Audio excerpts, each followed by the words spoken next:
Good evening. Good evening and greetings from the Unitarian Church of All Souls, where we gather to contemplate the mystery of God, interpret the wisdom of religion, and explore the insights of science. I'm Linda Rousseau from the All Souls Peace and Justice Task Force.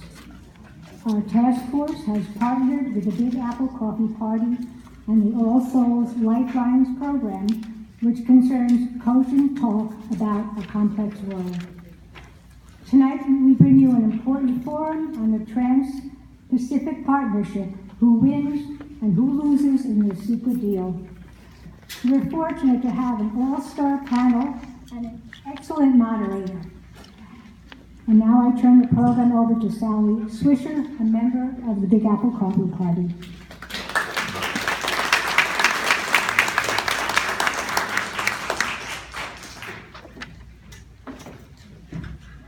Hi, I'm Sally Swisher from the Big Apple Coffee Party.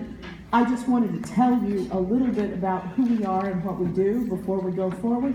The Big Apple Coffee Party is a group of local activists. We're all volunteer. It's a nonpartisan group that is issue-oriented. So we've been involved in political issues that are important to all of us for quite a while. Our biggest one is money in politics, and we've done a lot of things around that. We present panels like this one on the economy, on philanthropy, to educate the public and get everybody thinking. And we have been, with our efforts around money in politics, we've been flyering outside supermarkets to try to persuade people not to buy Koch Brothers products. They own the Georgia Pacific. There's a website that we put together where you can register an event, download the flyer, and do the whole thing. It's fabulous. So don't do Coke. Don't do Coke. Thank you. Exactly. So I wanted to introduce our great friend Zephyr Teachout, who has been.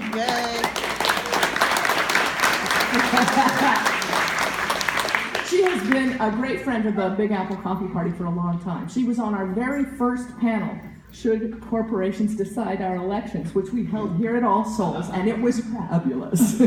So she is an expert on constitutional law. She has been galvanizing the public through running for office and through her taking charge of Mayday PAC. And I want to hand over the podium to Zephyr Teachout.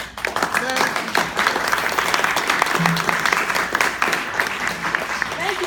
What you didn't mention is that my speech for the Big Apple Coffee Party was the first time I spoke in New York City. Wow.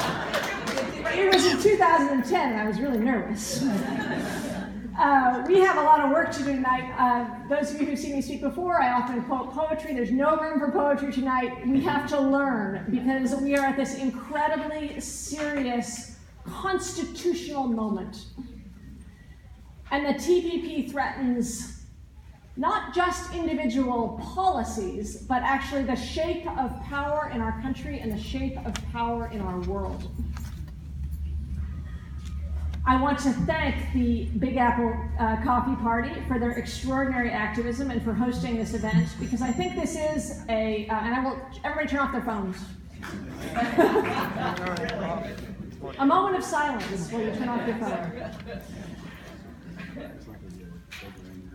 Because it is essential that we all educate ourselves, not just for ourselves, but each one of you knows people who can go out and explain what is happening with the TPP. If there is a risk in the TPP, and there are many, one is that it is given to the experts to decide. There's a priestly quality to the debate about the TPP that only the priests understand, and we should trust them. But instead, we must educate ourselves. So I want to thank the Big Apple Coffee Party. I want to give a big thanks to the wonderful Peace and Justice Task Force for hosting this event and for their own social activism and commitment to the public good. I want to thank the Raging Grannies. Yes. The Raging Grannies for raging and for their music. And I want to just, I'm really going to turn it over to our panel. When I saw the panel that the sponsors had pulled together, I actually could not believe how good it was. I'm going to introduce each of them in turn. We're going to hear from Lori Wallach, Margaret Flowers, Kevin Zeese, and Jim Hightower, and I'll introduce each of them in turn, and they each bring something different. But it's truly a privilege to hear from this group of people, so you're welcome. Starting with Lori. Oh, one last thing. You are not allowed to call anybody or answer the phone, but you are encouraged to tweet. Ready? Hashtag TPP, who wins, who loses. Can you say that after me? TPP, who wins, who loses. Okay, I'm not going to give away the answer yet, but that's the hashtag. Okay, so Lori Wallach is the reason that we almost defeated Fast Track and that we can defeat the TPP. She is, she's the director of Public Citizens Global Trade Watch. You might have read about her in the New York Times or several other places. The Wall Street Journal called her Trade Debates Guerrilla Warrior. And somebody else called her Ralph Nader with a sense of humor. I can attest to the sense of humor. But every time Lori speaks, hundreds of people see the world in a different way. And she has really, not single-handedly, but been, I cannot say enough how much she has been at the center of taking on a fight which many people saw as not even a fight, just a given, that we were going to move through Fast Track and the TPP, politicizing people, educating people, and really getting into the truth of the matter. So she's been active in this fight for over 25 years now. Is that true? And every speaker is going to speak for about 10 minutes. I'll introduce them each in turn. I'm going to ask a few questions, and then we're going to have a really robust conversation afterwards. So please join me in welcoming Lori Wallach.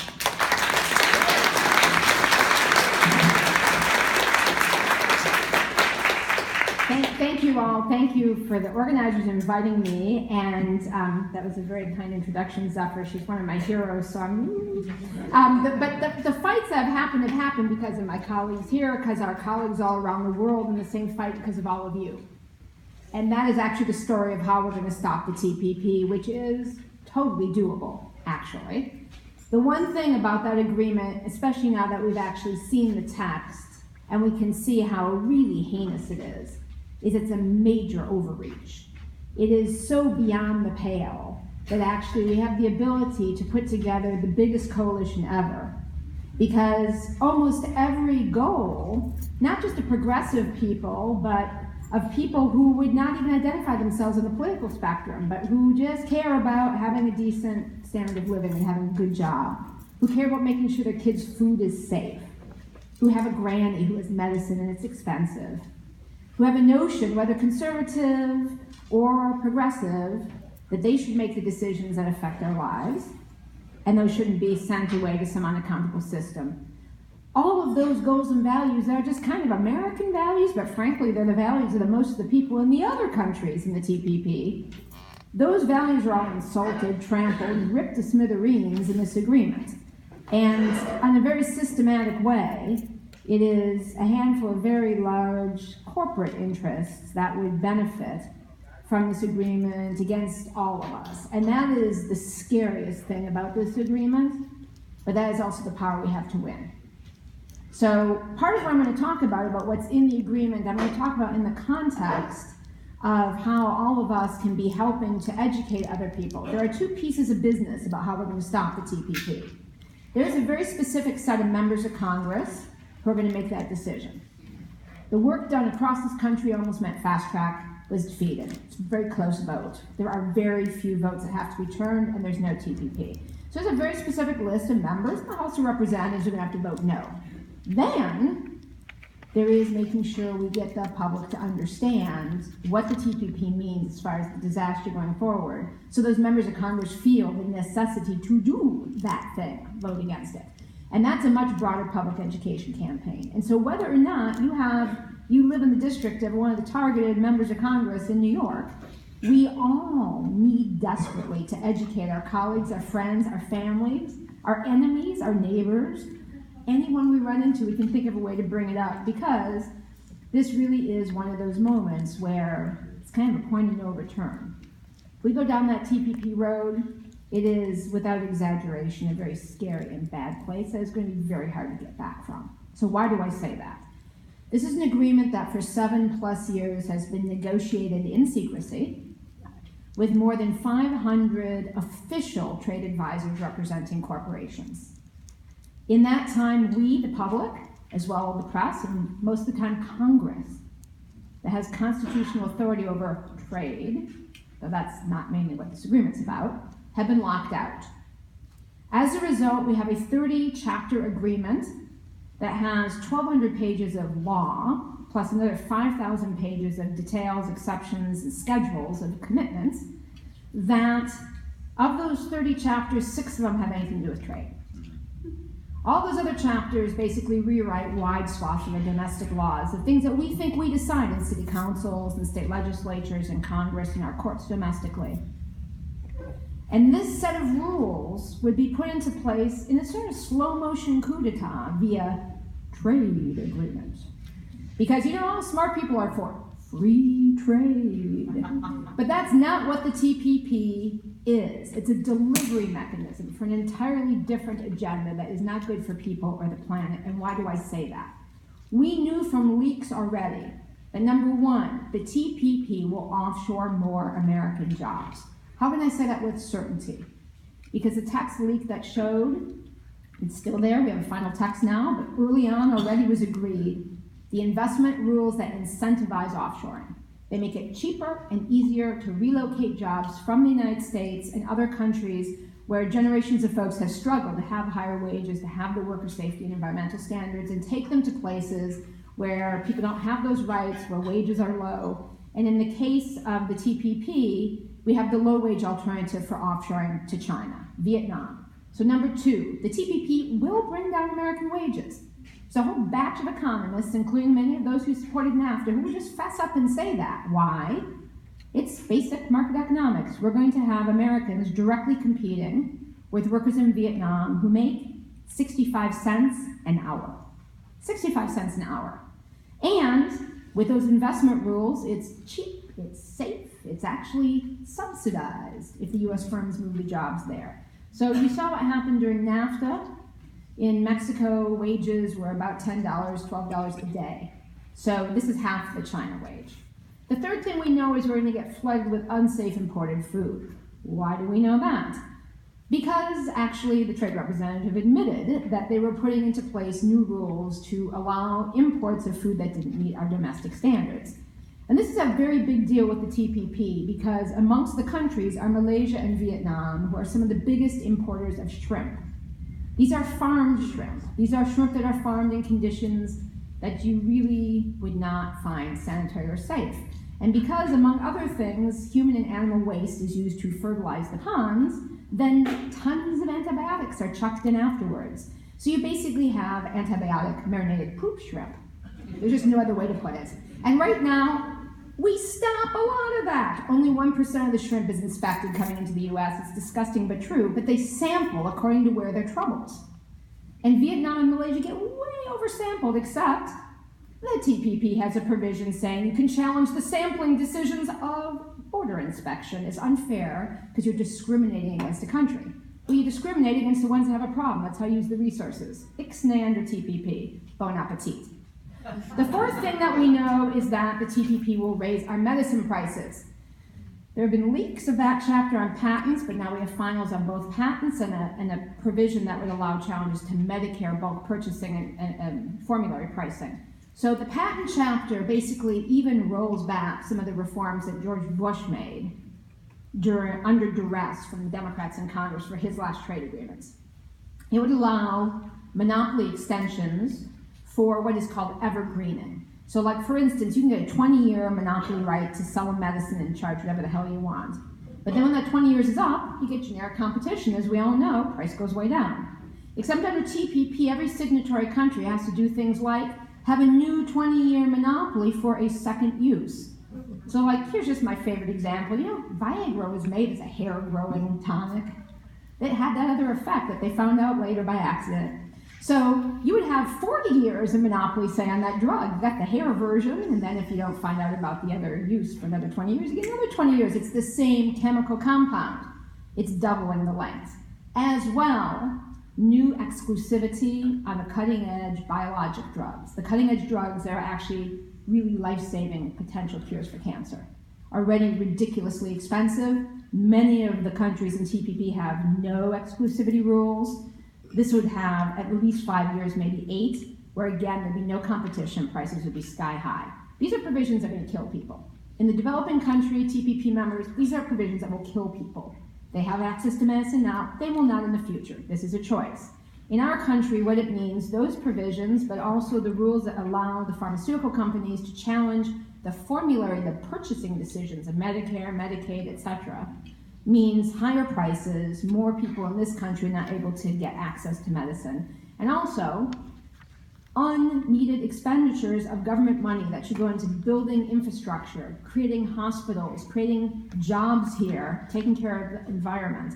Instead, we'll be giving it to the pharmaceutical companies through the various government programs that provide medicine to elderly and the needy. And if all of that weren't enough, we know that the TPP includes countries with notoriously horrible human rights practices. So you've got Brunei, where in 3 years, when the law is fully implemented, that was adopted a year and a half ago, it will be the law to stone LGBTQ individuals. Yes, gay people would get stoned, as would single mothers and adulterers. And you have Malaysia, which is one of the worst traffickers in human beings, modern-day slavery, in the world. And we all have seen the horrible exposés of the slave camps in the jungle, particularly focusing on refugees from Myanmar. And you have, in this mix, absolutely no human rights standards. So sadly, peculiarly, perversely, the administration says, this is a 21st century agreement. But you know something? The Washington Post did us all a great service. They made the entire text word searchable. So search the word climate. That's a damn 21st century problem. Does not show up in this agreement. Seriously, does not show up.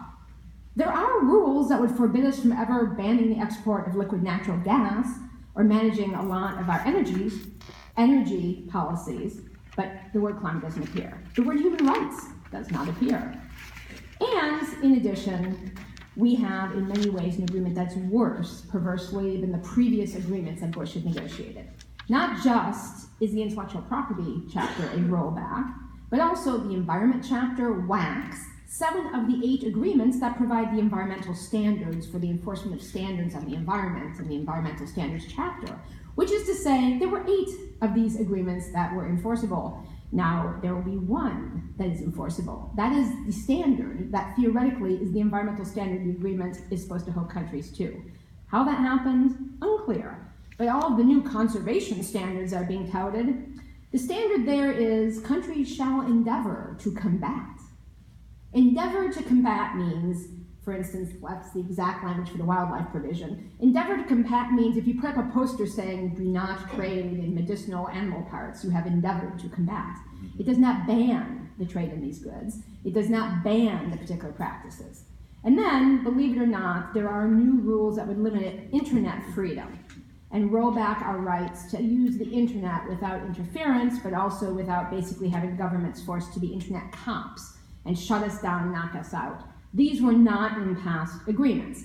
And then if all that weren't enough, shockingly, they expanded the investor-state dispute settlement system, the system that lets individual corporations be elevated to the same level as an entire sovereign government, skirt domestic courts and laws, and sue our governments in front of extrajudicial tribunals staffed by 3 private sector attorneys who rotate between being the judge and representing the corporations attacking the governments.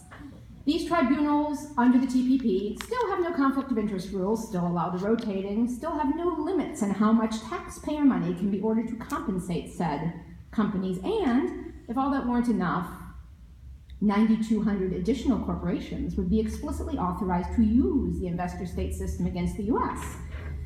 Because up until now, our trade agreements with investor state have been with developing countries who don't have a lot of investors here.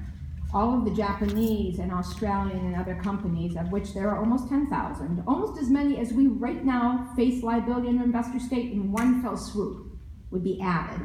And these are big companies, including about 10 of the world's 30 largest banks, which gets to the latest thing. They expanded investor state to allow a tax on financial stability measures. Yes, after the global financial crisis, one of the places where TPP is worse than any past agreement is in opening an entire box of Pandoras on our financial stability laws. Now, everyone is unhappy, mortified, infuriated, and otherwise ready to do something about this. Let me just conclude by saying that grim reality is only ours if Congress approves that very, very bad agreement. And that can only happen if we all do our job. Because literally, this is an agreement that if people are aware of what's in there, in black and white, not made up, and what it means for their lives and their futures, we will build a majority in Congress against. The reason I say if Congress doesn't go for it, literally the agreement's terms and accession say, if the US and Japan don't approve it, the thing tanks. So we have in our hands, and frankly our brothers and sisters in the other TPP countries now relying on us, because it ain't happening in Japan. It's a parliamentary system. They do not have the ability we do to organize a member of Congress one by one to stand up and vote their constituent against the president. Their prime minister is the majority party in the parliament. They're not stopping it. It's on us. So if Congress, the House, a majority, we do our work, says no, we can stop the TPP future. And it's on us. This 90 days notice everyone heard about is the right to sign it. The thing can be signed as of the first week of February. But they will only push for a vote if they think they have the vote. So if we do our work now, when the administration is looking to lock down the yes votes, we have to now make a fuss, now make commitments for our members of Congress to vote no. We will make sure actually that they don't have a vote. Not next year, not in the lame duck, not in the year after. If the thing is not passable, the thing is finished. And for everyone who wants to dig in, and I hope it's everyone in this room, and you're going to feel even more motivated by the time you hear from my colleagues, there are great materials to get involved, the details of what I've talked about, long analysis, talking points, how to do a member of Congress meeting, letters to the editor, some op-eds, you name it, at tradewatch.org, and exposethetpp.org. And hopefully you can, those addresses are in here, you can look at sort of some of the top line arguments, because the first piece of business is to think here before you leave tonight, what 5 people are you going to tell about this tomorrow? And aim them at your congressperson. Thank you.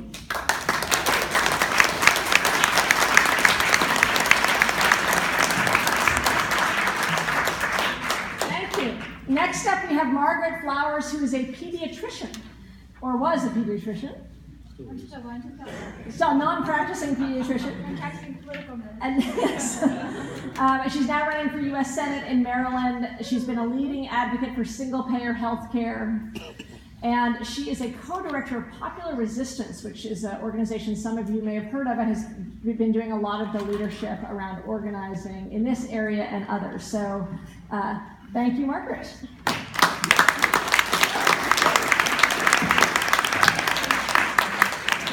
Good evening, it's great to be here. Tough act to follow. We're very lucky to have Lori and all of her knowledge and expertise that's really guided this fight. And so for us, at Popular Resistance, we created Popular Resistance because there is a vibrant movement in the United States of people that are standing up and taking action, but it's just, we don't see it in the commercial media. So we felt like there needed to be a place where people could go and see that there are a lot of people standing up. And the fight that I was engaged in for single payer taught me that we're not going to win based on one issue, right? We're not going to go out there and fight for single payer and have enough people to win single payer, that all of the things that we're fighting for are all connected. And so we need to join our forces together. And if there is one thing right now that joins us all together and that's critical that we fight, it's the Trans-Pacific Partnership, because it impacts everything that we care about. And we can stop it if we rise up together and take action. And so I'm going to talk a little bit about why, Lori gave you some great points, but why this really needs to come home to us, to understand that this thing that's out there, this trade agreement, this corporate power grab that seems like it's so far out there, actually impacts us directly. So Kevin and I just recently wrote an article called something like the 10 Shocking Realities of the TPP, based on what we were seeing come out of the text after it was released.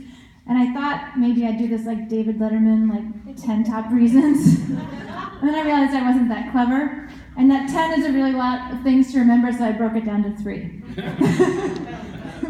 So, the first thing, as Lori alluded to, is that this 21st century agreement is a bigger overreach than even President Bush went for in past trade agreements, loosening the protections that we have, environmental, labor, those types of things. It impacts even like our struggle to get healthcare, to get a single-payer healthcare system in this country. The attack is on anything that has any type of government advantage or a state-owned enterprise. It's going to have to go head-to-head with private corporations. So any advantages that we might give to a single-payer system or a public healthcare system, we have to allow the private to have those same advantages. So it's really going to stop our single-payer fight dead in its track. And that reason alone is why I fight for to get rid of the TPP. Lori talked about lowering the wages. There's something in the TPP that I think is new, and that is that we're going to see outsourcing, not just outsourcing of our jobs to other countries.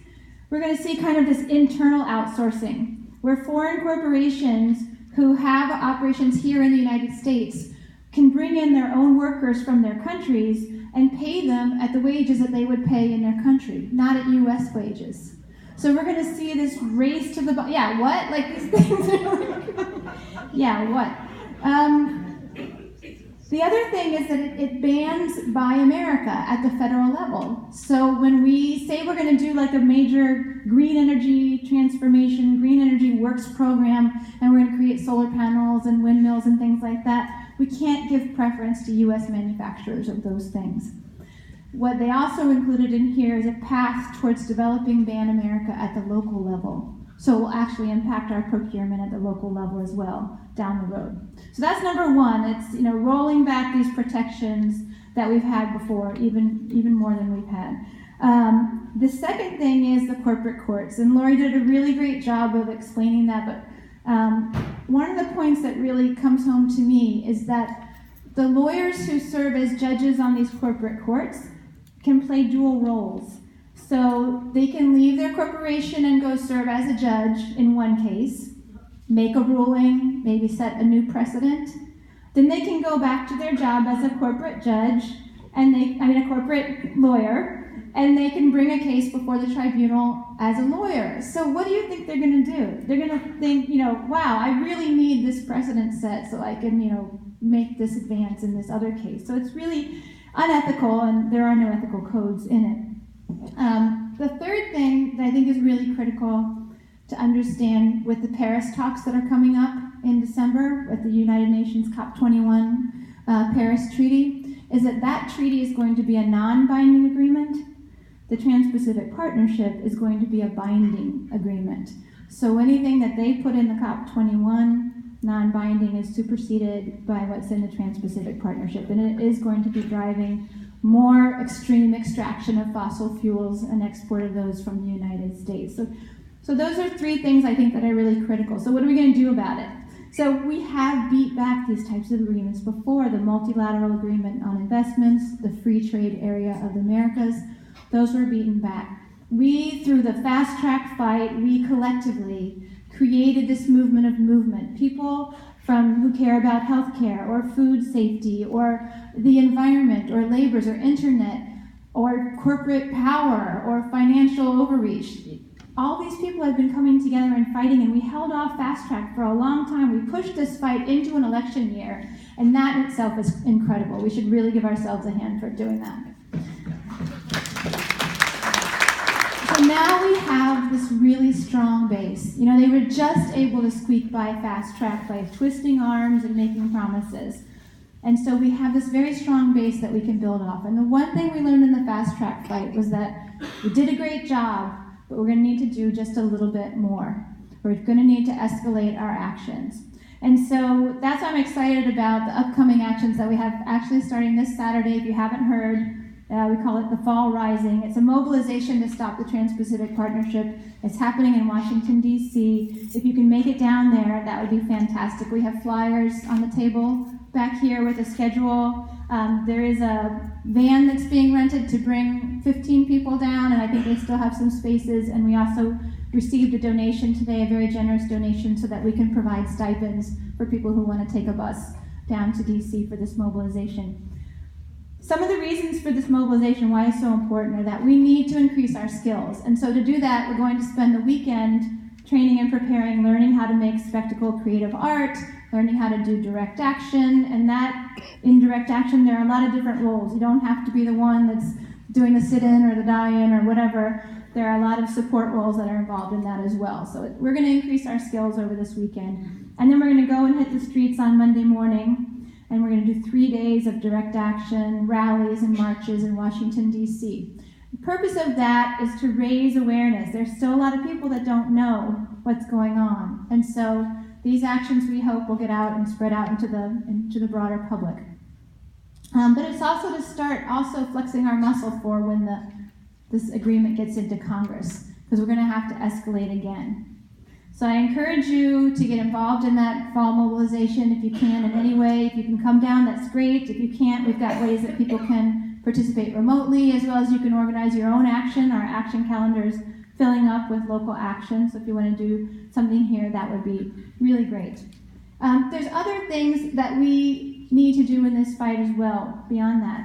And actually, congratulations again, New York, because you passed a resolution in your city council. So that's awesome.